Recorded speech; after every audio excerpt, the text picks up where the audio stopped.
नमस्कार दर्शक बंधुरा केमन आछो तोमरा सबाई आशा करी खूब भालो आछो। आर तोमादेर भालोबासाते आमिओ बेश भालो आछि। तोमादेर सबार भालोबासार जोन्नो आज आमार परिवारेर संख्या 220 जन हये गेछे। थैंक यू सो माच जारा आमार भिडियो देखते एत भालोबासछो आर भिडियोते प्रत्येक दिन लाइक और कमेंट करे जाच्छो। चेष्टा करी तोमादेर कमेंटेर आंसर देওয়ার जोन्नो। आर नतून जारा बंधु आछो तादेर सबाइके एकटा छोट्ट रिक्वेस्ट, आजकेर भिडियोटा यदि तोमादेर कोथाओ भालो लेगे थाके ताहले अवश्यई लाइक करो, कमेंट करो और चैनलटाके सबस्क्राइब करे दिओ। घड़िते जानो तो एखन बिकेल 4:30। छेले नीचे ओर पापार साथे रयेछे आर आमी उपरे भाबलाम एइसब काजगुलो करे राखी। बिकालबेला एमनितेई तो चुपचाप बसे आछि, साथे होच्छे आजके रात्रेबेला कोनो रान्ना बान्ना नेই। आजके ना आमादेर रेजिस्ट्री अ্যানিভার্সারি छिलो, ताई जार जोन्नो हाजबैंड बोल्लो सन्ध्येबेला रान्ना करते होबे ना, आजके डिनारटा बाइरेई करब। शाशुड़ी माके जदिओ बा बोलेछिलाम किन्तु उनी पाये ब्यथार जोन्नो जेते पारबेन ना। आर देवर बोलेछिलो जे आमार जोन्नो बाड़ीते खाबार निये चले एसो, आमिओ जाबो ना। जार जोन्नो अगत्या आमी हाजबैंड और छेले आमरा तीनजनेई गेलाम। एदिके बिकालबेला तो छेले आजके पापा आछे बोले बाड़ीते सारा दुपुर घुमायनि, साराक्षणই मोटामुटी दुष्टुमी करे जाच्छे। आर आमी भाबलाम एखन चुप करे बसे ना थेके बरং এই সব কাজগুলো করে নিই। এগুলো সকাল আর না হলে বিকাল দুবেলাতেই করতে হয়, তাই যার জন্য সময়টাকে ভাবলাম কি করে কাজে লাগানো যায় বলে এইসব টুকিটাকি কাজগুলো করে নিচ্ছি। আর প্রত্যেকদিন বিকালবেলা জানো তো আমি একটু করে এক্সারসাইজ করি। আসলে আমার প্রচণ্ড কোমরে পেন হয় আর ছেলে হবার পর থেকেই কোমরে পেনটা আরও আমার বেড়েছে। এখন তো ইদানিং দেখছি আরও বেশি হয়ে গেছে পেনটা, যার জন্য হালকা হালকা এক্সারসাইজ করি কোমর আর পায়ে ব্যথার জন্য। বিকালবেলা এক্সারসাইজ করার পরে আর এদিকে এইসব কাজগুলো করে নিচ্ছি, করে নিয়ে তারপরে স্নানটা সেরে আর সন্ধ্যাবেলা প্রদীপ দেখাবো। তার আগে হাজব্যান্ড বললো একটু চা করার জন্য, আর এই যে ওকে এখন একটু চাটা দিয়ে দিচ্ছি। আর আমাদের জানো তো ছাদের ওপরে ট্যাঙ্কটা, তাই সকাল 6টা থেকে আর সন্ধ্যে 5টা অবধি কন্টিনিউয়াসলি রোদ্দুর থাকে, যার জন্য তুমি সেই জলেতে স্নান করা তো দূর কি বাত, হাতটা ধুতে পারবে না, পুরো ফোসকা পড়ে যাবে, এত পরিমাণ জলটা গরম থাকে। সারাক্ষণই তো ধরতে গেলে রোদ্দুর পাচ্ছে ছাদের ওপরে ট্যাঙ্ক, তাই যখন তখন না ছেলেকে বলি যে সকাল সকাল একটু স্নানটা করে নাও, যখন তখন স্নান করতে যেও না। স্নান সেরে নিয়ে আর এখন এই যে আমি একটু রেডি হয়ে নিচ্ছি। যদিও বা খুব একটা মেকআপ আমি করি না, কিন্তু তবুও ওই ফাউন্ডেশনটা লাগাতে গেলে না আমার বড্ড সমস্যা হয়ে যায়। ফাউন্ডেশন লাগালেই দেখছি মুখটা বড্ড সাদা হয়ে ওঠে। আর ফাউন্ডেশনটা যাতে একটু লাস্টিং করে এই গরমেতে, তার জন্য একটু পাউডারটা লাগিয়েছিলাম। আসলে আমার মুখেতে এত পরিমাণ ঘাম হয়ে যায়, সবথেকে বেশি ঘাম হয় আমার মুখের ওপরটাতে আর চোখের তলাতে, যার জন্য একটু পাউডারটা দিয়েছিলাম। আর পাউডারটা দেখছি বড্ড সাদা হয়ে গেছে। বেরোবার আগে যদিও বা ঠিকঠাক করে নিয়ে তারপরে বেরিয়েছি। আর এই শাড়িটা জানো তো আমি অনলাইন থেকে নিয়েছিলাম। শাড়িটা দেখতে সুন্দর হলে কি হবে, শাড়িটা না প্রচণ্ড অসুবিধা হয়। তুমি যেভাবেই শাড়ির কুচিটা করো কেন, শাড়িটার কুচিটা একদমই থাকে না, যেদিক সেদিক দিয়ে দেখি বেঁকে চলে যায়, যার জন্য শাড়িটাকে খুব একটা পরতেও পারি না, পরতে বড্ড অসুবিধা হয়। আর আমি না বিশেষত কটন শাড়ি, হ্যান্ডলুম শাড়ি, খাদি শাড়ি এইগুলো পরতে বেশি ভালোবাসি। এই শাড়ি যেন আমার কাছে এখন বেশিরভাগ ধরতে গেলে রয়েছে। খুব একটা বেশি সিনথেটিক শাড়ি পরতে আমার একদমই ভালো লাগে না। এদিকে দেখো মোটামুটি বৃষ্টি হয়েছে, অথচ আমাদের বাড়ি এখান থেকে মাত্র আধ ঘন্টা দূরত্ব, সেখানে একদমই বৃষ্টি হয়নি।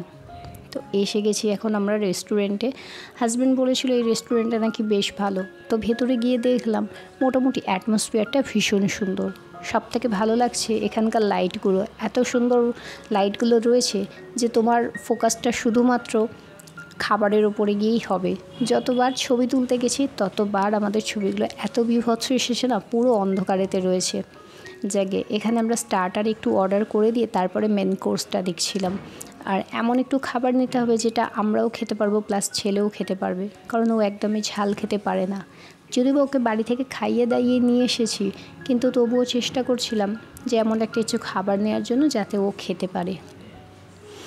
আর পাশে না একজনদের অ্যানিভার্সারি সেলিব্রেট হচ্ছিল ঠিক আমাদের মতনই, যদিও বা ওদের ফ্যামিলি গেট টুগেদার ছিল, বিশাল বড় একটা সিট বুক করেছিল ওরা, আর আমরা এখানে 3 সিটারটাই নিয়েছিলাম। 3টে মানুষের জন্য 3টে সিট ঠিকই আছে। স্টার্টারটা অর্ডার করে দেওয়ার প্রায় 40 মিনিট পরে স্টার্টারটা এসেছিল। এত রাগও ধরছিল আর বিরক্তও লাগছিল না। হাজব্যান্ড তো একবার বলেই ছিল উঠে চলে চলো, ভালো লাগছে না, এতক্ষণ বসে থাকার কোনো মানেই হয় না। তো যাকে স্টার্টারটা চলে আসার পরে এখানে আমরা খেয়ে দিয়ে তারপরে ওয়েট করছি ডিনারটার জন্য। ডিনারেতে আমরা অর্ডার করেছিলাম মিক্সড ফ্রাইড রাইস আর শেজওয়ান চিকেন মাঞ্চুরিয়ান, আর সাথে হচ্ছে রুটি, বাটার নান নিয়েছিলাম, কারণ বাটার নানটা একটু নরম থাকে বলে ছেলে খেয়ে নিতে পারে, তাই যার জন্য ওর জন্য স্পেশালি বাটার নানটা নিয়েছিলাম। আর সালাদ তো থাকবেই। এখানে দেখো এখন চলে এসেছে ডিনারটা, প্রায় 9টা বাজতে যাচ্ছে, ডিনারটা এসেছে। আর আমরা যখন এসেছিলাম এখানে তখন 8:05 কি 10 হবে। যাকে ডিনারটা তাড়াতাড়ি চলে এসেছে। আর এই যে দেখো ডিনারটা খেতে বসে এখন আমি যে ভিডিওটা শ্যুট করছিলাম তোমরা পিছনে বুঝতেই পারবে পুরোটা অন্ধকার, যার জন্য আমরা বললাম না ভালোভাবে কোনো ফটো শ্যুট করতে পারিনি, বড্ড বিভৎস লাগছিল। আর হাজব্যান্ড দেখছিল যে আমি কিভাবে ভিডিওটা শ্যুট করে যাচ্ছি। একটা গ্লাসের সাইডে মোবাইলটাকে রেখে দিয়েছিলাম, রেখে দিয়ে আর ভিডিওটা শ্যুট করেছি পুরোটা। যাকে মোটামুটি খাওয়া দাওয়ার খুব একটা খারাপ ছিল তাও নয়, খাওয়া দাওয়ার মোটামুটি ছিল, কিন্তু হাজব্যান্ডের কেন জানি না ওর একদমই পছন্দ হয় না, তাই যার জন্য আমিও আর বেশি কোনো জোর জার করিনি, কারণ ওর পছন্দের ব্যাপারগুলো না অনেকটা ডিফারেন্ট টাইপের হয়ে যায়। আর এখানে এখন আর ফ্রায়েড রাইসটা শেষ করে তারপরে একটু রুটির আইটেমটা নিয়ে নিয়েছিলাম, আর এক্সট্রা করে কোনো চিকেন নিইনি, কারণ চিকেন মাঞ্চুরিয়ানটা হয়েছিল এরকমই যে পুরোটাই মিষ্টি মিষ্টি লাগছিল। যদিও বা শেজওয়ান চিকেন খেয়ে দেখেছিলাম এতটা মিষ্টি হয় না, বেশ টকটকটাই ভালো লাগে, কিন্তু এখানে শেজওয়ান যে চিকেনটা দিয়েছে তাতে যেন সে মনে হচ্ছে মিষ্টি ভর্তি হয়ে গিয়েছিল। তো কোনো রকমের খেয়ে দিয়ে নিয়েছিলাম, খারাপটা মোটামুটি বলবো না। তারপরে যাই হোক গে খাওয়া দাওয়া যখন কমপ্লিট করা হয়ে গেছে, আর এই যে এখন বসে আছি আইসক্রিমের অর্ডারটা দিয়েছি, কারণ ছেলের বায়না হচ্ছে আইসক্রিমটা দিতেই হবে। ওর আইসক্রিম আসতে আসতে তৎক্ষণাৎ আবার আমরা বসে আছি। তবে এই সারপ্রাইজ গিফটটা হাজব্যান্ড আমাকে দিয়েছে, তার জন্য সত্যিকারে ভীষণ থ্যাংক ইউ।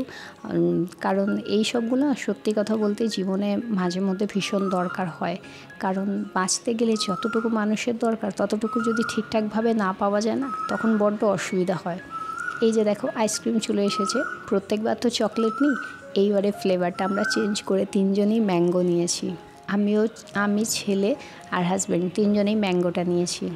খাওয়া দাওয়া কমপ্লিট করে এবার সোজা চলে আসবো বাড়ির দিকে। খুব জোরে হাওয়াটা উঠেছে, ভাবলাম বৃষ্টিটা হবে, তাই হাজব্যান্ডকে বললাম একটু তাড়াতাড়ি চলো, কারণ একটা ছাতা নিয়ে এসেছি তো, আর এত মুষলধারে হাওয়া বইছে যেখানে না ছাতায় আটকাবে না। পুরো রাস্তাঘাট দেখতে পাচ্ছ অন্ধকার ঘুটঘুট করছে। আমাদের এখানকার পরিবেশ না ঠিক এই রকমই, ঠিক যেন মনে হয় গ্রামের মতো, যদিও অতটা গ্রাম নয়, মফস্বল এরিয়া, কিন্তু তবুও এখানে লাইট বলো বা দোকানপাট বলো খুব তাড়াতাড়ি বন্ধ হয়ে যায়, আর খুব একটা যে ঘিঞ্জি তাও বলবো না, বেশ ফাঁকা ফাঁকাই থাকে।